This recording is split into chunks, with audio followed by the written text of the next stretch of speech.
Alright guys, a quick one. Here, I'll detail how to change voicemail voice on iPhone. So if at the end of this you found this offer informative, please don't forget to like and then subscribe. Now the first one today is go ahead and open the phone app.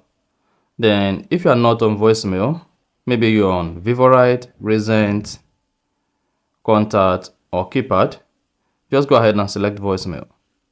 Then locate and click on greeting at the top right. Then you should have default greeting and then custom greeting. Now to change your voicemail on your iPhone, all you need to do is go ahead and select custom greeting. Then click on record. Now go ahead and record your voicemail greetings. And once you are done, click on stop. You can play it to listen to it. Then after that, click on the check mark at the top right. Then that is going to change your voicemail greetings on your iPhone. And then you are good. So if you found this offer informative, please don't forget to like and then subscribe.